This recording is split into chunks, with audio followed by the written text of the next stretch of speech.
গাঁজা বাগান ধ্বংস অভিযান অন্যান্য দিনের মতোই জারি রেখেছে সিপাহীজলা জেলা পুলিশ। শনিবার সকাল থেকেই সিপাহীজলা জেলার অতিরিক্ত পুলিশ সুপারের নেতৃত্বে সোনামুড়া মহকুমা পুলিশ আধিকারিক, সোনামুড়া থানার ওসি তাপস দাস সহ বিভিন্ন বাহিনীর টিএসআর এবং সীমান্ত রক্ষী বাহিনীর মোট 500 জন জওয়ান পাশানিয়া মোড়া, কলমচৌড়া সহ বিভিন্ন এলাকার বন দপ্তরের ঘাস জমিতে গড়ে ওঠা একাধিক গাঁজা বাগানে অভিযান চালায়।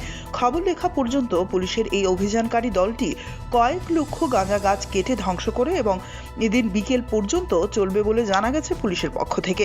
তবে এই ক্ষেত্রে বলা চলে এবারের মতো আর কোনো বছর এমন হারে গাঁজা গাছ ধ্বংস অভিযান করা হয়নি।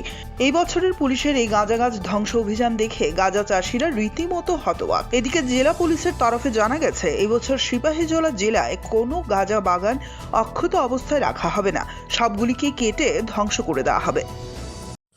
হ্যাঁ, পাশানিয়া মোড়া। আপনারা আজকে কারা কারা এই অভিযানে আছেন? এখানে বিএসএফ 81, 69, 43, 49 আর টিএসআর, ইভেন টিএসআর, আমাদের ডিস্ট্রিক্টের অ্যাডিশনাল এসপি। মোট কতজন ফৌজ নিয়ে আজকে? অ্যারাউন্ড 500। কোন সময় থেকে আপনার এই অভিযান চলছে এবং কতখানি চলবে? এবং অ্যাপ্রক্স কত হাজার গাছ কেটেছেন আনুমানিক? এবং অনুমান তো বলা যায় না, অনেক টিলে কেটেছি।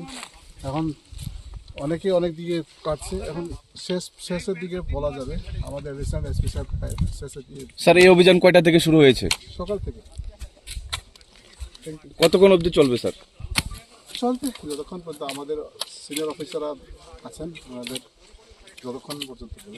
এই অভিযান কি আগামী দিন জারি থাকবে? হ্যাঁ, এটা continuous process. Bureau report, CNA TV.